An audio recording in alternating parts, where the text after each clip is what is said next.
Hi and hello to you, my friend. Welcome to Strictly Fun Modeling.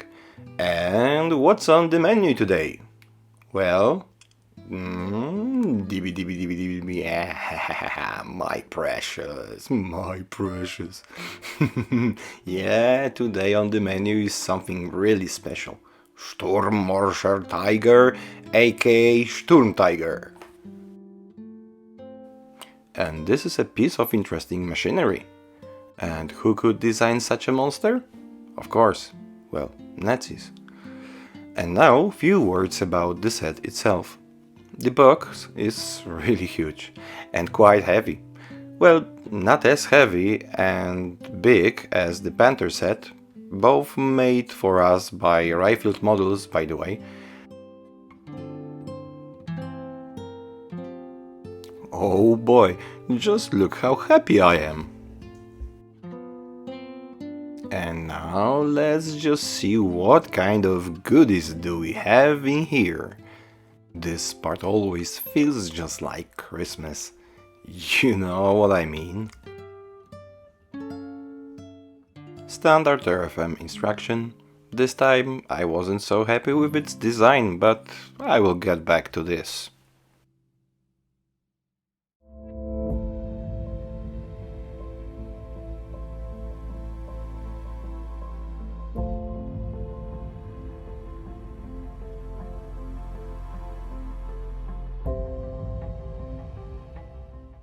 I have a Voyager detailing PE set.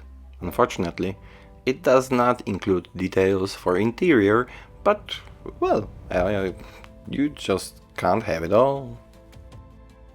RFM also thought about some PE detailing for the set. Good job, RFM! I have also some nicely shaped figures for the set. As always, I'm planning to make some kind of, a scene showing some action going on out there.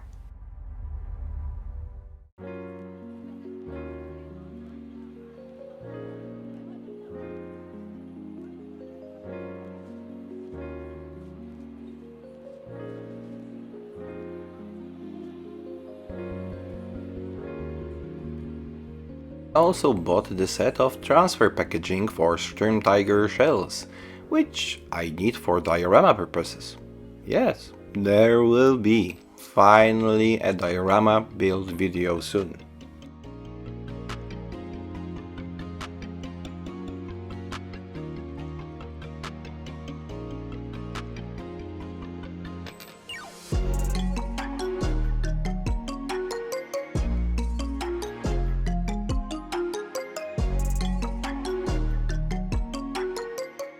As you see, I have already cut off and cleaned all parts needed for the build. I organized them by steps from instruction sheets. But I am not too strict with producer's directions. It is very common for me to divide, join or even add my own steps of building processes. Unlike in Panther modeling set, here we will find only one clear part which will show the interior. It does not look like a lot, but it will be enough. You will see.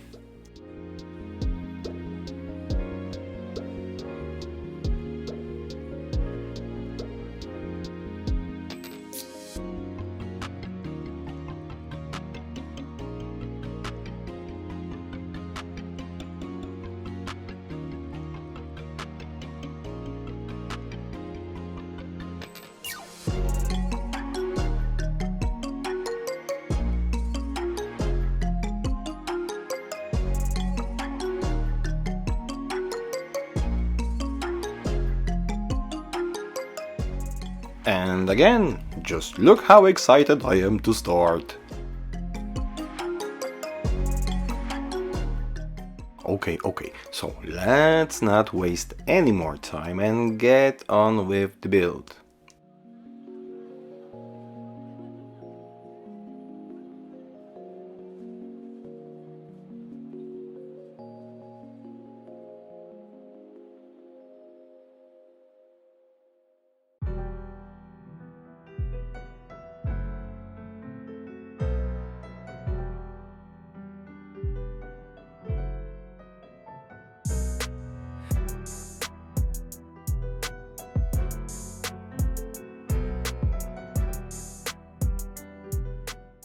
I know that the CA glue application looks quite sloppy, but don't worry, this CA glue is highly diluted and it will shrink a lot. And the other thing is, I've got the CA glue debonder, which will help me with cleaning all this mess.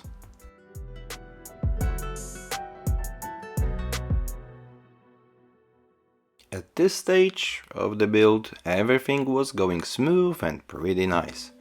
I mean, some parts are not perfectly molded and therefore a lot of cleaning is in action, but nothing special.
When assembling interior parts, I always check the painting composition.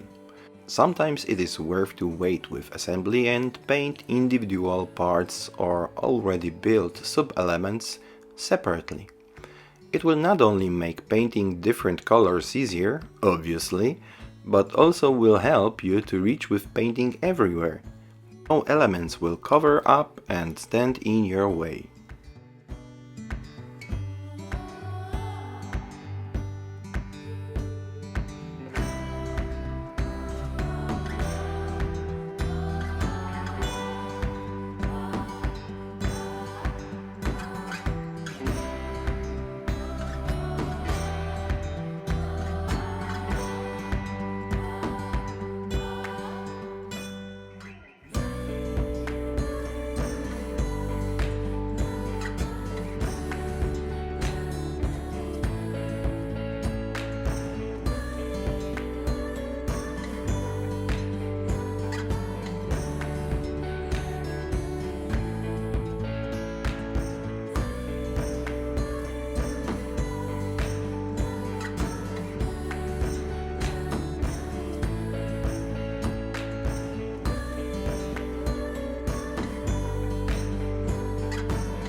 Although it is not a perfect representation of actual Sturmtiger interior, RFM included a pretty nice set of interior details, and I'm sure it will be actually enough.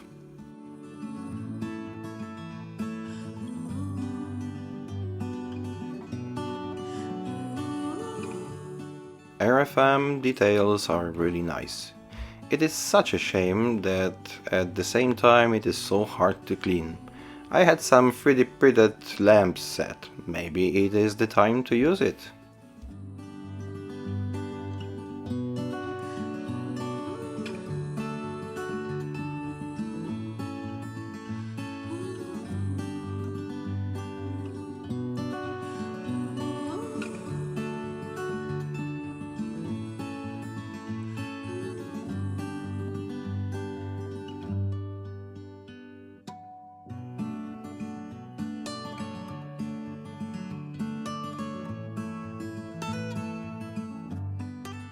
There are many small parts joining together, but the build itself is not so complicated.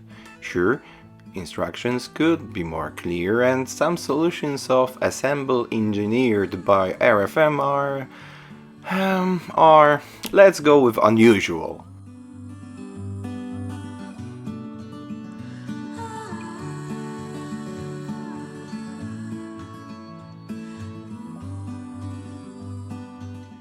I just love enormous sets with those many sub-assemblies. Some might think that there is no fun in building such big sets. It is really hard to wait so long for a result finish line. Yes, but it's always the question of a perception. For me, those sub-assemblies are separate modules, and I have an instant and ongoing sense of achievement while proceeding with the model build. This is why it is so important to plan your build and to divide your work in some organized steps. Only then you will have a feeling of control, and your motivation will be high from the beginning to the end of the building process.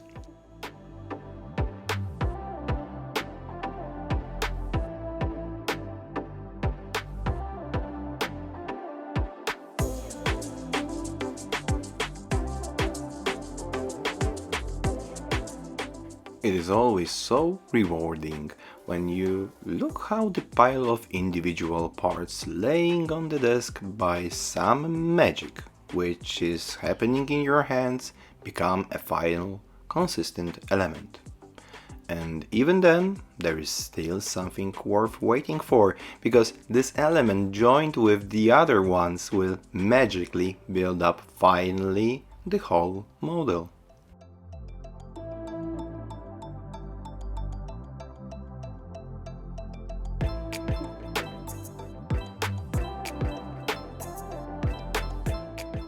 Now, falling from the clouds and going back to the ground, where RFM takes us very effectively, we have to deal with many, I will repeat, many ejector pin marks. I mean, I understand they have to be somewhere, but RFM, come on! It is a real nightmare, but I have to deal with this as I'm working so hard on interior details. Honestly, I didn't pay too much attention to this problem while building the Panther's interior, and I didn't want to make the same mistake twice. I have a feeling that Panther set was just engineered better and those ejector pin marks were just not so prominent. Well, in this case, it could just kill the outcome, I'm afraid.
Smart idea, RFM.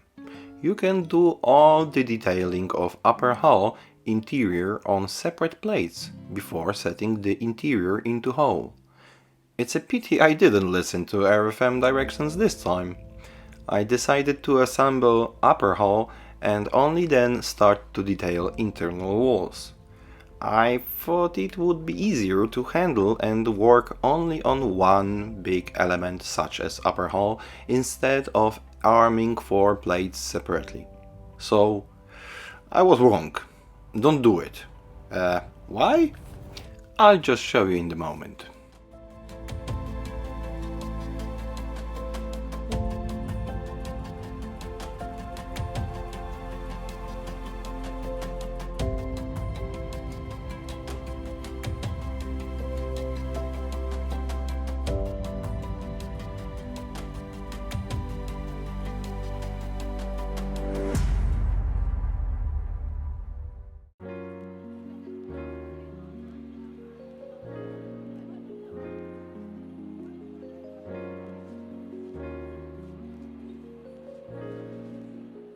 The answer to this question is hidden in this small bugger. What's this? Now you see me building shell clamps, which will be later fastened to hull interior walls. So, why is that such a problem, you might ask? Well, I decided to fasten those small nasty buggers before painting to get this nice consistent color distribution on walls. Once you mount shell clamps, you need to leave them loose on their rails. They can't be glued, because if you fix clamps for good, you will not be able to mount shells inside, right? And this would be a huge no-no. Those loose shell clamps flying from side to side drove me mad while handling the upper hull. I even broke one or two.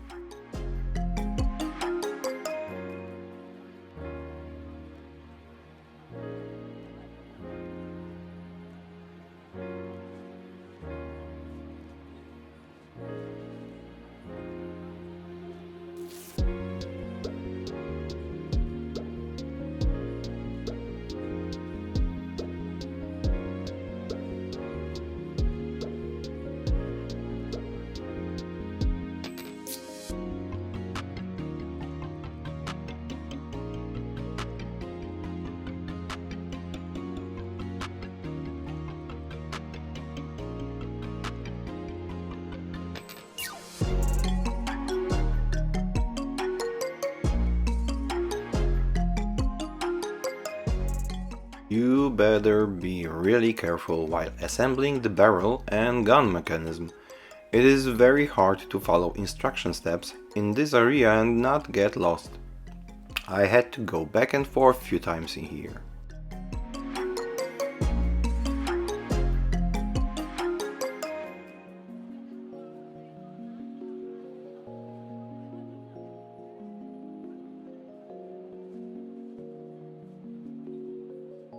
It's really good I have Voyager detailing set with barrel surface replacement. I can't imagine working with this. Looks sharp now, right?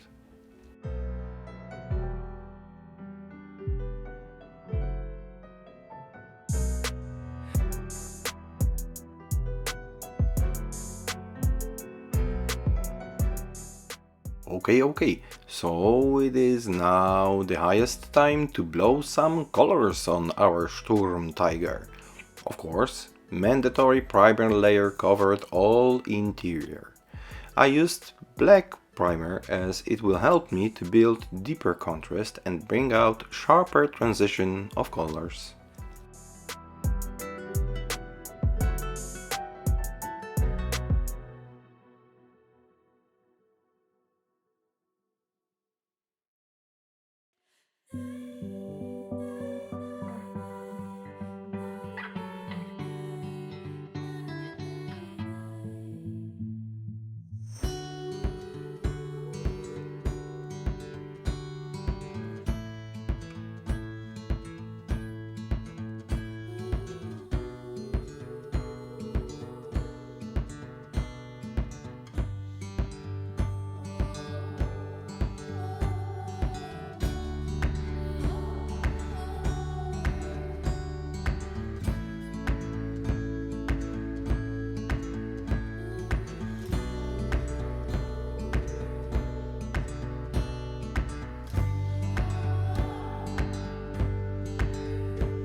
I've made myself cream white paint by adding a bit of yellow color to white paint. And here is the comparison. White on the left, cream white to the right.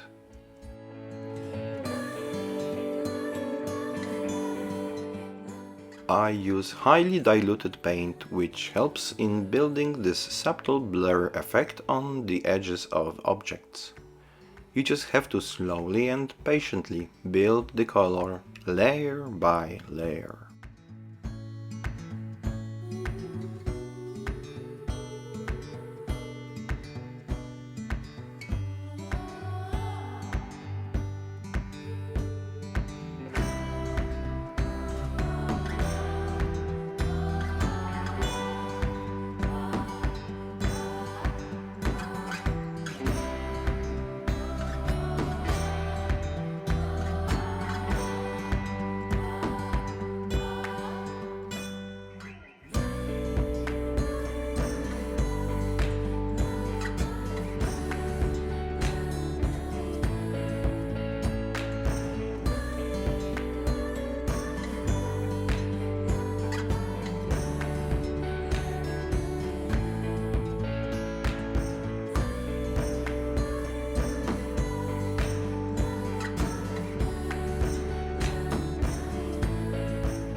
Sometimes it's easier to hand paint some details instead of masking for airbrush painting, just like in here.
Okay, you know I have to stop somewhere, right? So this is it for today.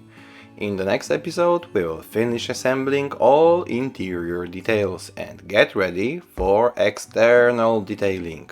Meanwhile, stay cool, happy and positive. And I see you in the next episode. Better subscribe not to miss it. Ciao!